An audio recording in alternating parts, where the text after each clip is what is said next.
He walked into his own restaurant, and they treated him like he was nobody. But one tired waitress changed everything. What happened next will shock you. Stick around to see how truth and justice collide. Don't forget to like, subscribe, and hit the bell so you never miss a story like this. The Friday evening rush at Knockout Grill was relentless. The smell of sizzling steak mixed with burnt oil filled the air as waiters darted around packed tables. Conversations clashed, children cried, and the kitchen doors slammed open and shut like pistons in an engine that never stopped. In the far back corner, near the window, 2 men sat quietly, unnoticed. One wore a black cap pulled low over his brow, a plain surgical mask covering the bottom half of his face, and dark glasses.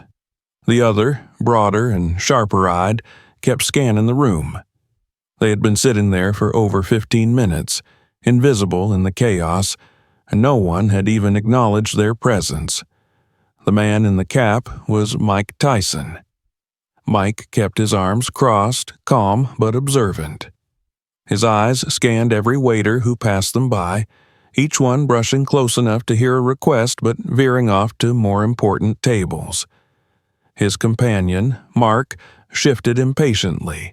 "Man, they're really going to pretend we don't exist?" Mark asked, his voice low but sharp. Mike didn't respond immediately. Instead, he watched a tall white man in a navy blue shirt with rolled sleeves lean against the hostess stand, smirking as he scrolled on a tablet.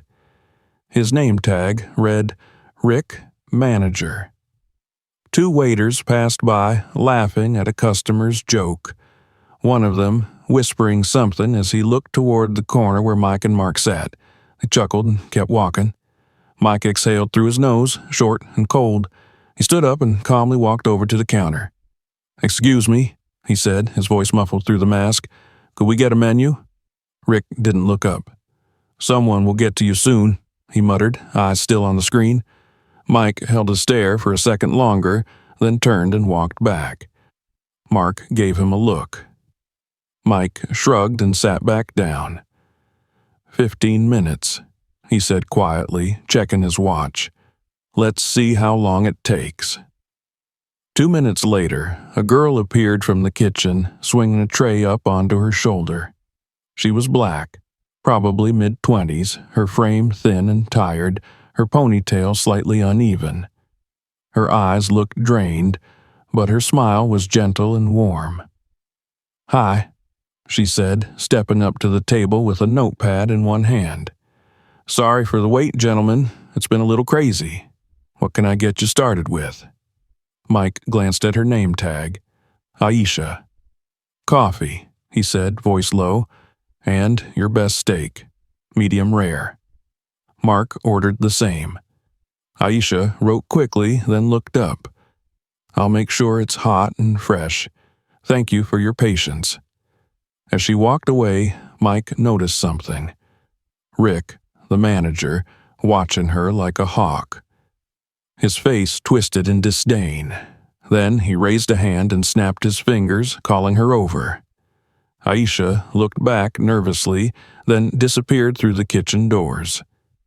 Mike sat back, arms folded, then murmured to Mark, "Back in 5." He stood up again, walked towards the bathrooms, and when he passed the kitchen door, paused. It wasn't closed all the way, just enough of a gap to let sound through.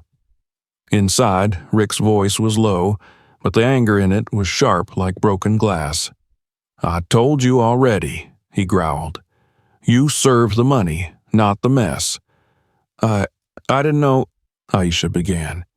"You don't think. That's your problem," Rick hissed. "Do I need to remind you again what happens when you go off script?" Then came the sound of skin hitting skin. A slap, not loud, but real. Aisha gasped but didn't cry. There was only silence after. Mike's hands curled into fists. He breathed once, twice, then walked back to his seat. When Aisha returned minutes later with their food, Mike said nothing. He only looked at her, not with anger, but with concern. She set the plates down carefully. Mike asked, When's your break? She blinked. We don't really have formal breaks. He narrowed his eyes. When do you finish your shift? She hesitated again. I don't know. They let us go when it slows down. Mike nodded, and for a brief moment, she looked confused, maybe even worried. The rest of the meal passed in near silence. Mark noticed Mike's shift in demeanor. His friend was never exactly chatty, but now he was focused, calculating, watching.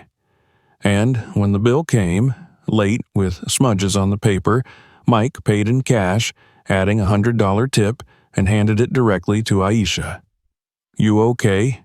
He asked, soft but firm. Aisha's eyes flicked to the kitchen, then back to him. She nodded too quickly. Thanks for being kind, she said. Mike watched her walk away, then looked at Mark. Something's wrong. Mark nodded. Yeah, I saw it too. Mike pulled out his phone.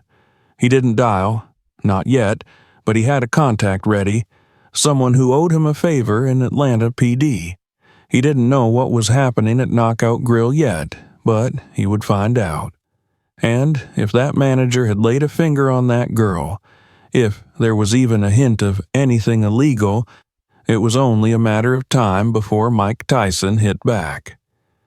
The next morning, Mike Tyson stood in front of the glass doors of Knockout Grill once again, but this time the restaurant wasn't open and he wasn't alone. Standing beside him was Detective Ramos, a quiet, precise man with close-cropped hair and a long memory. He owed Mike a favor from years ago, and Mike had just cashed it in. Dressed in plain clothes, Ramos didn't look like a cop, but his sharp eyes scanned the restaurant front with suspicion. You sure about this? He asked without looking at Mike. I'm sure something's wrong, Mike replied. I want to know what they're hiding. The two men walked around the side of the building to the staff entrance. The lock had already been opened by the building inspector who stood waiting with a clipboard in hand. He nodded to Mike and Ramos and pushed the door open. The hallway behind it was narrow, dimly lit, and smelled faintly of grease and something fouler beneath it like damp clothes and old air.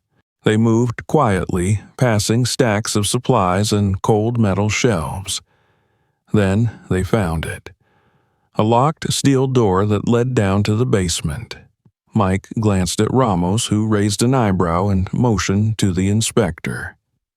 With a few turns of a master key, the door creaked open, revealing a steep staircase and the musty dark below.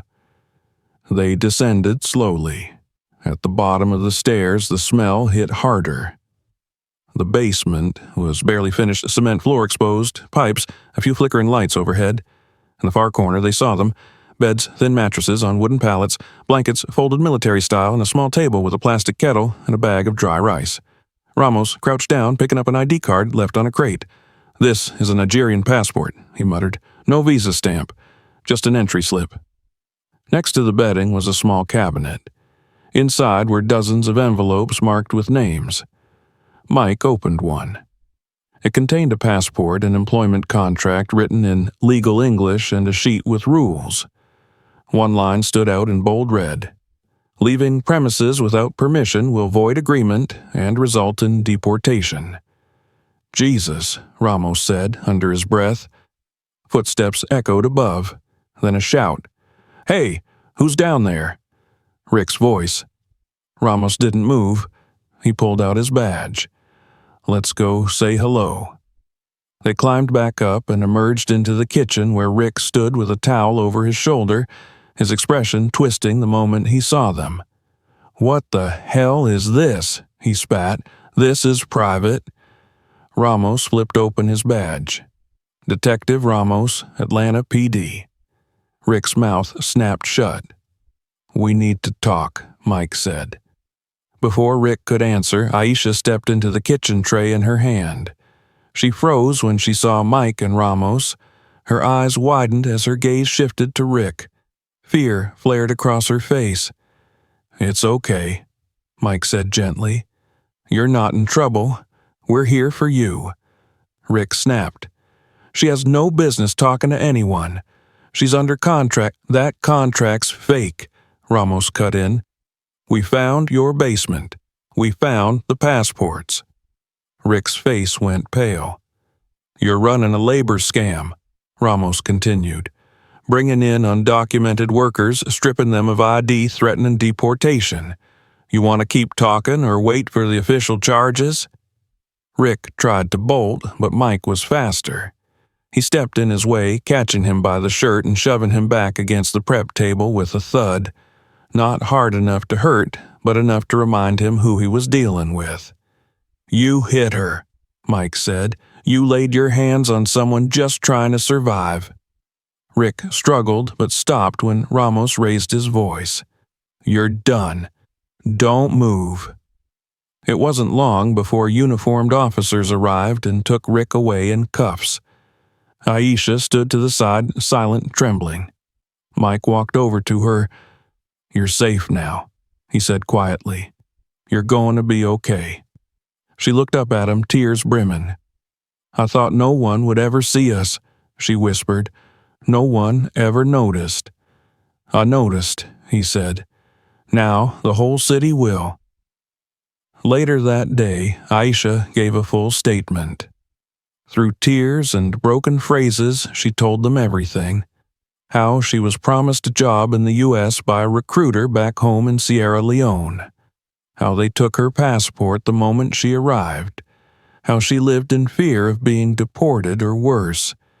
How she was paid barely enough for food and kept under constant watch.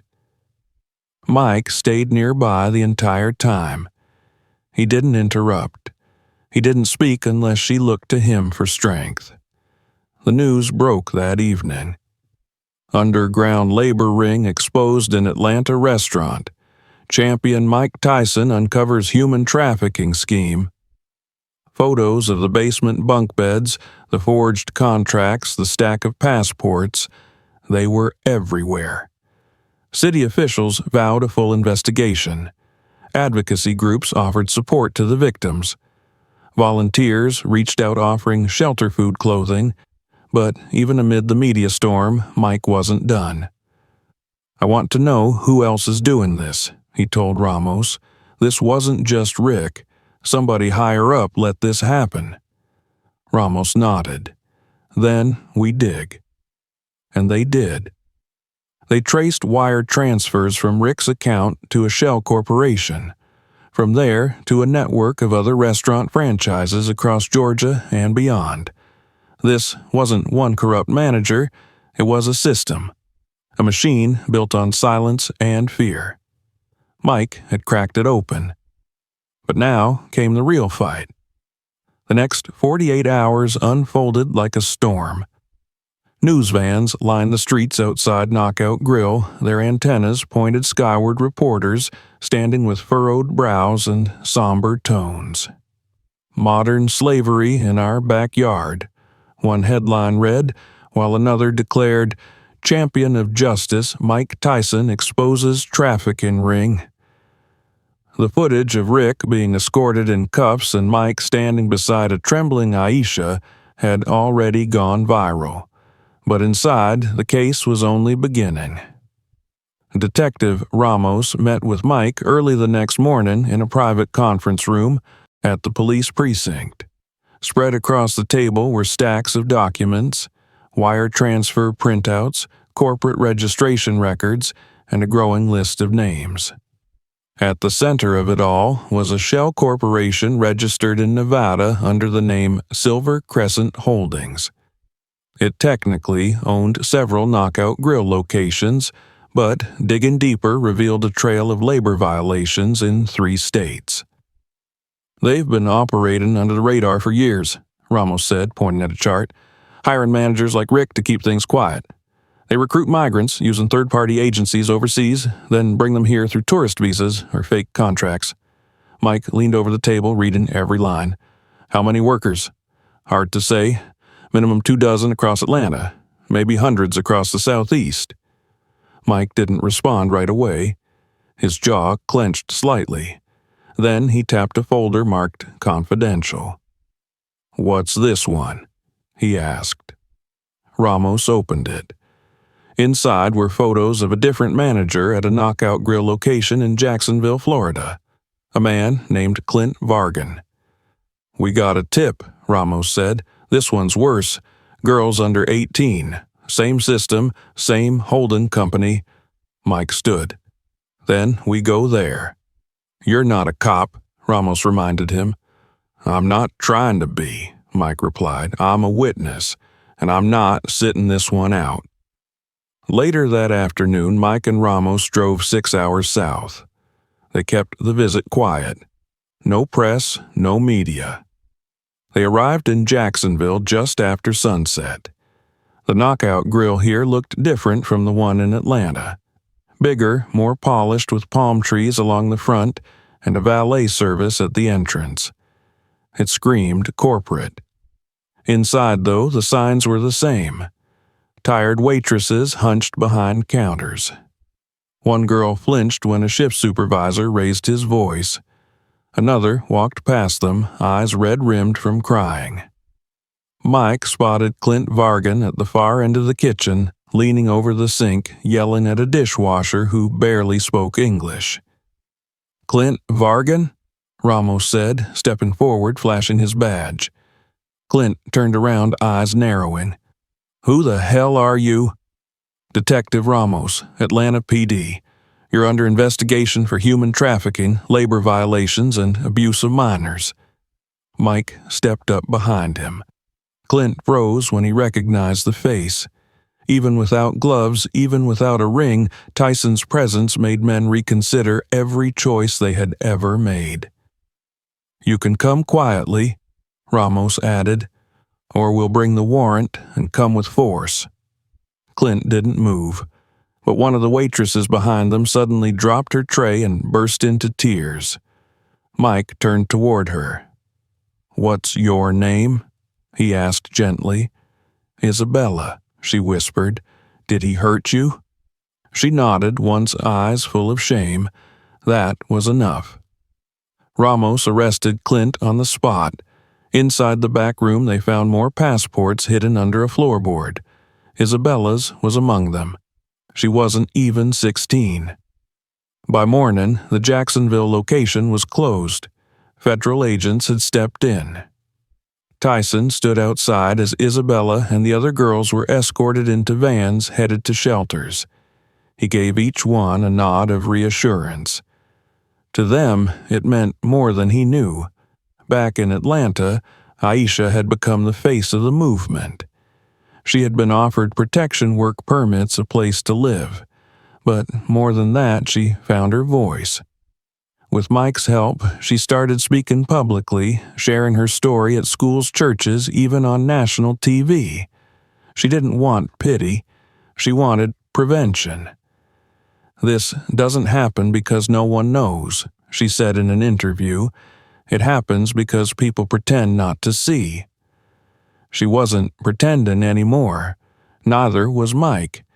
He launched a foundation named Second Bell, a nonprofit aimed at uncovering and dismantling exploitative labor systems across the country. The name came from the boxing bell, the second round where fighters returned stronger. They had exposed 2 locations, but there were still more. Silver Crescent Holdings had assets in Louisiana, Alabama, and the Carolinas. The deeper Ramos dug, the clearer it became. This wasn't just about Knockout Grill. This was a network, a chain of darkness stretching beneath America's restaurant industry. But the chain had started to rattle, and Mike Tyson was pulling it link by link. The hearings began on a rainy Monday morning in Atlanta as gray clouds hung low over the courthouse, and protesters gathered at the front steps holding handmade signs that read, "Justice for the Invisible and No More Modern Slavery." Inside the courtroom, the atmosphere was tense and expectant. News cameras weren't allowed past the marble columns, but reporters filled every bench on the public side. Mike Tyson sat quietly in the second row a few seats behind Aisha, who was flanked by 2 representatives from Second Bell. She wore a simple navy blouse, her hair pulled back her fingers, tightly laced together in her lap. This was the day she would testify against the people who had stripped her of freedom and voice. Across the aisle, Rick sat in a gray suit, his hair neatly combed but his face pale. He didn't look like the confident manager who once barked orders in a greasy kitchen. He looked like a man who finally realized the walls were closing in. His lawyer leaned in, whispering something, but Rick barely nodded. The judge entered, and the room stood then settled again into hushed anticipation. The prosecution laid out the case with brutal clarity, showing documents, photos, witness statements tying Rick and his associates to Silver Crescent Holdings and their network of forced labor sites. They described in detail how the scam worked, from false job offers in West Africa and Central America to the confiscation of passports to the use of threats and violence to maintain control. Then it was Aisha's turn. She stood slowly, walked to the witness stand, and was sworn in. Her voice trembled at first, barely more than a whisper, as she recounted how she had arrived in Atlanta full of hope, believing she'd found a path to a better life. Instead, she found a cage without bars made of fear and dependency. She told the court about the basement, the 16-hour shifts, the lack of food and rest, the constant surveillance, the slap the night she met Mike Tyson, the question he asked, "When's your break?" the first time someone saw her. The courtroom was silent except for the occasional sniffle or gasp. When the defense cross-examined, they tried to suggest that Aisha had misunderstood the terms of her employment, that she had never been forced, only managed poorly. The lawyer's voice was slick, confident. He smiled too much, but Aisha didn't flinch. She repeated every answer clearly, never once breaking eye contact. When she stepped down, the judge called for a recess, and Mike met her at the hallway entrance. "You were brave," he said simply. "I was terrified," she admitted. "You did it anyway," he said. "That's what courage is." Over the next 3 days, more survivors testified, including Isabella from Jacksonville and 2 men who had escaped from a site in Alabama. The stories were different in detail but identical in essence. Lies, manipulation, exploitation, silence. And then came the paper trail. Detective Ramos presented financial records tracking millions in profits moved through Silver Crescent Holdings to offshore accounts. They exposed a web of dummy corporations, each masking the next, all pointing back to a board of 5 investors. 3 of them were in the room now, faces pale, jaws clenched.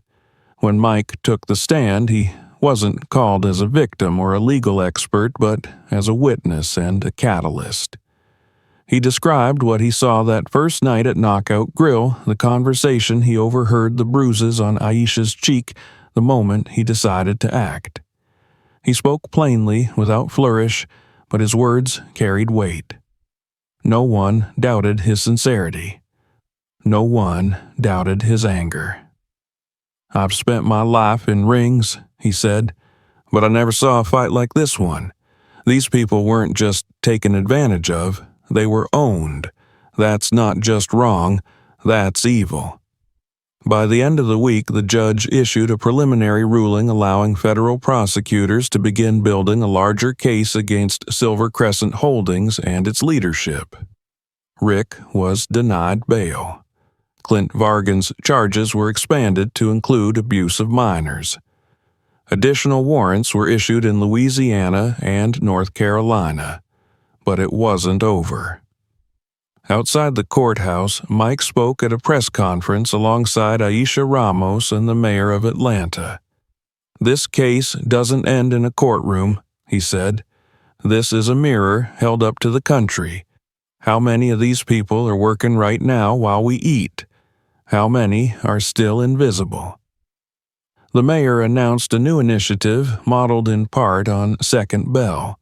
City inspectors would conduct surprise audits of high-risk businesses, while shelters and legal clinics would receive increased funding to support trafficking survivors.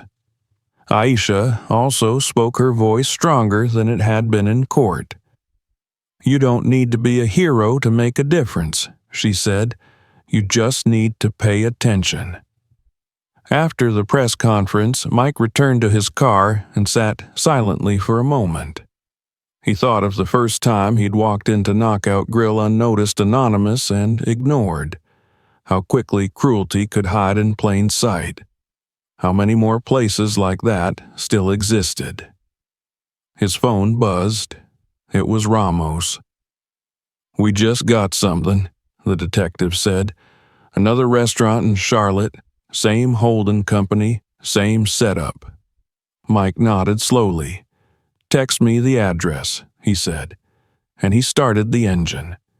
Charlotte was different from Atlanta and Jacksonville. It looked cleaner on the surface, more organized, less chaotic. The Knockout Grill location there was nestled in a trendy part of the city surrounded by tech offices, smoothie bars, and boutique gyms. The building itself gleamed with glass windows and polished brick. But what Mike Tyson had learned by now was that it was often the shiniest places that hid the darkest truths. Detective Ramos had been working discreetly with a local contact who had flagged the Charlotte location for suspicious labor practices weeks ago, but hadn't yet built a case. The moment they arrived, Mike and Ramos didn't walk through the front doors. They parked in the alley, waited for the shift change, and entered through the back where deliveries were made. Inside, they found what they were expecting, and worse. The kitchen was quiet, too quiet. Workers barely spoke to one another. Their uniforms looked worn, their shoes too thin for the cold tile. Mike noticed how some avoided eye contact, not just with him, but with each other. Fear wasn't just in their posture, it was in the air itself, like a smell you couldn't scrub off. A man in his 50s with salt and pepper hair barked orders from the doorway of the office. His name was Franklin Miles, and he wasn't just the manager. He was part owner. When he saw Mike and Ramos, he hesitated only briefly, but the flicker of concern gave him away. "Can I help you, gentlemen?" he asked, his tone rigidly polite. "You can," Ramos said. "I'd like to speak with your staff, privately." "I'm afraid we're in the middle of a dinner rush," Franklin replied. Mike stepped forward slowly. "Then cancel it." Franklin's eyes darted between them. "I don't know who you think you are." Mike removed his cap. "I think you do." Franklin faltered. For a moment, he looked like he might protest again, but then he turned and walked into his office, slamming the door behind him. Ramos went to work. One by one, he asked the workers to come outside to speak with him in confidence. Most were reluctant, but one girl about 16, her hair tied in a tight braid, finally broke the silence. Her name was Grace. She had come from Kenya on a promise of a summer job that turned into something else. No pay, no documents, no freedom. Just long hours and a bed in a basement she wasn't allowed to leave. Mike listened without interrupting. Grace's voice trembled, but the story was familiar. The setup was nearly identical to what they'd found in Atlanta and Jacksonville, but this time the chain of command was even clearer. Franklin Miles didn't answer to Rick or Clint. He answered directly to the board of Silver Crescent Holdings. "We have him," Ramos whispered to Mike as they walked back inside. "This guy can tie it all together." But Franklin wasn't waiting around. He was gone. The back office empty drawers open, computer powered down. They found a back door ajar, and security footage showed him slipping out just 10 minutes earlier. A statewide bolo was issued immediately, but Mike wasn't convinced Franklin had gone far. He called Aisha. She had connections now with survivor networks and migrant shelters across the region. It was through one of those shelters that they got a tip 2 hours later. A woman had come in asking if it was safe to leave. She had been working under a man named Franklin. She gave his last known address. Mike and Ramos arrived at a small gated townhouse complex on the outskirts of the city just before midnight. It was quiet, too quiet. They approached the unit carefully. No lights, no cars. Ramos knocked once, then again. Then a voice from inside. "You can't do this without a warrant." Mike spoke loudly. "This is your last chance, Franklin. Come out now, and maybe you'll walk into that courtroom instead of being dragged." A long silence. Then the door creaked open. Franklin stood in the doorway, hands up, eyes wide, but defiant. "You have no idea who you're dealing with," he said. Mike stepped closer. "I know exactly who I'm dealing with. You're the guy who thought fear was stronger than justice." Franklin laughed once bitterly. "Justice is a camera and a headline. Fear is what gets people to work." Mike didn't blink. Not anymore. Franklin was arrested on the spot. Inside his home, they found what they needed: a laptop with spreadsheets detailing payouts to silent partners, a notebook listing shift rotations for undocumented workers across 5 cities, and, most importantly, a flash drive labeled ACH Internal Contracts.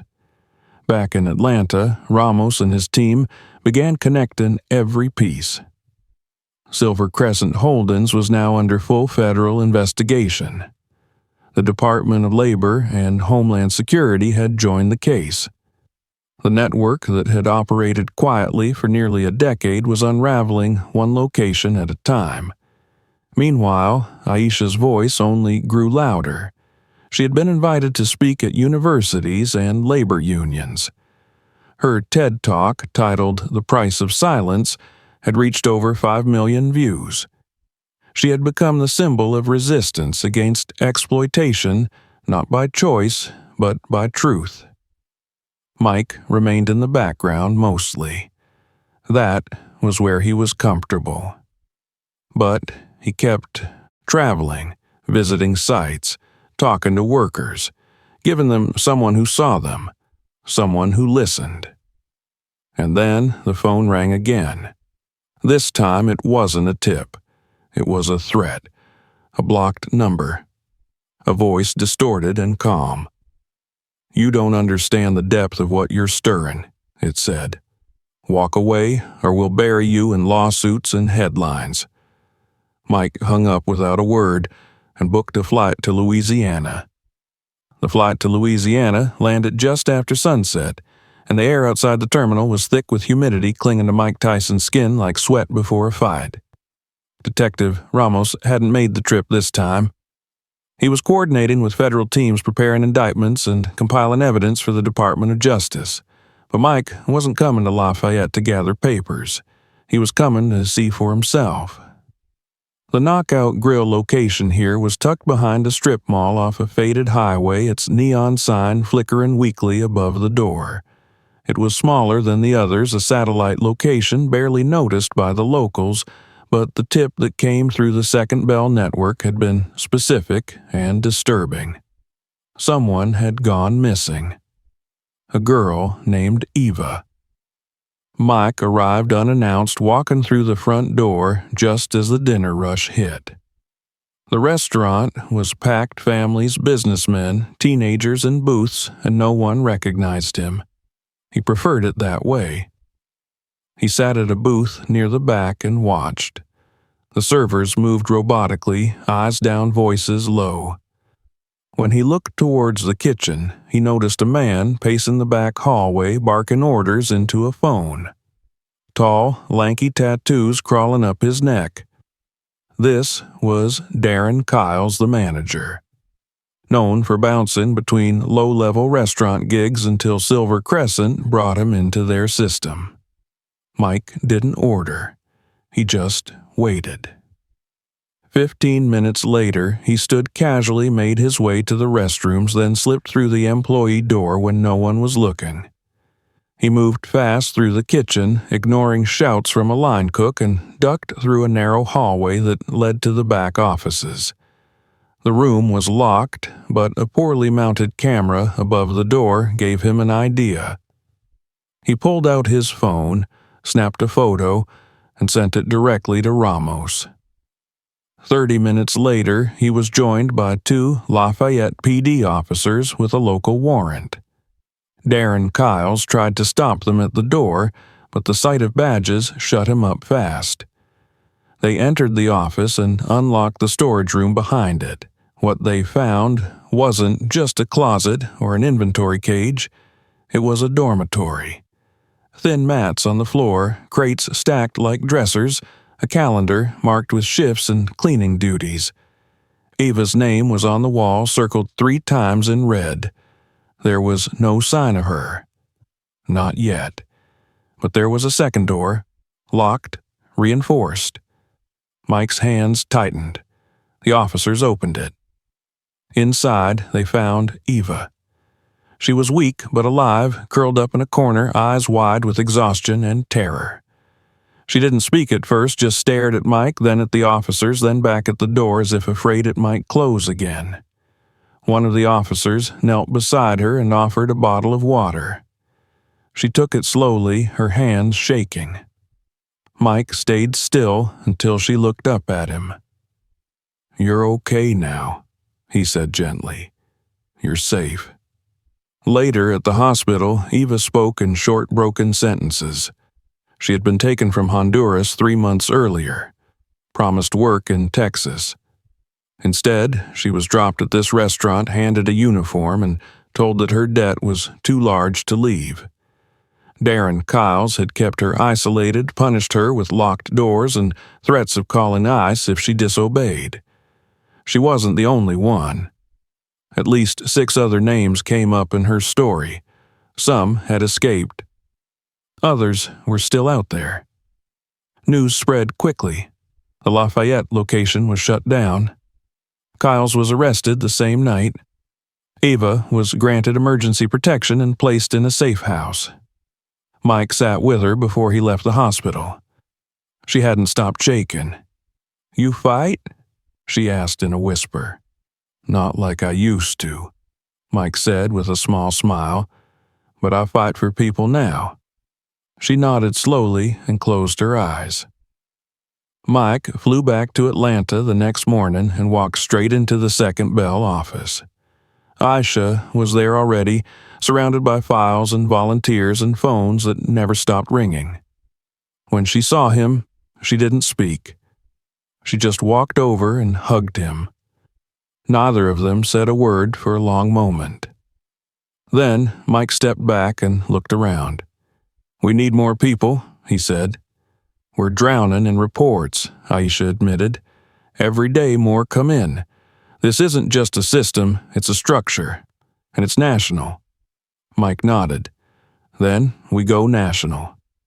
They launched an initiative called the Clear Plate, a partnership between Second Bell and federal agencies to create a real-time reporting system for exploited workers inside the food industry.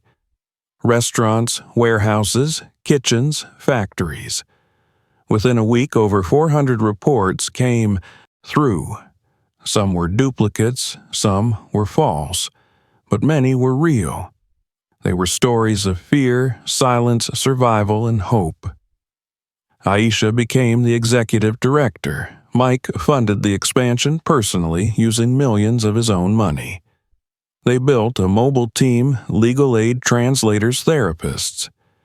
They formed partnerships with embassies and immigrant rights groups. And slowly, the system began to bend. A month later, the federal indictment dropped. Silver Crescent Holdings and its executive board were charged with conspiracy, human trafficking, labor violations, money laundering, and obstruction. The numbers were staggering. Over 300 undocumented workers found across 7 states, dozens of fraudulent visas, millions in unreported profits. The board's assets were frozen. Arrests were made. Mike watched the press conference from his office. He didn't smile. He didn't cheer. He just sat quietly, hands folded. Ramos called later that day. "You did it," he said. "We did it," Mike replied. "It's not over," Ramos added. "There'll be others." "I know," Mike said. "That's why we're not stopping." That night, he walked through the doors of the original Knockout Grill in Atlanta. It had been closed for months, but the lights were on again.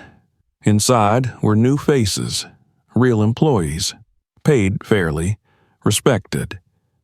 Aisha stood behind the counter, clipboard in hand. Grace was at the register.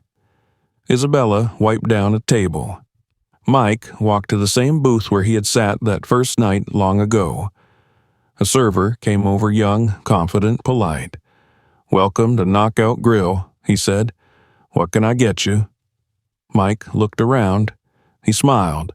Something honest. One act of courage exposed a hidden world and changed hundreds of lives. What would you have done in their place? If this story moved you, smash that like button, subscribe for more powerful content, and share your thoughts in the comments below. Let's talk.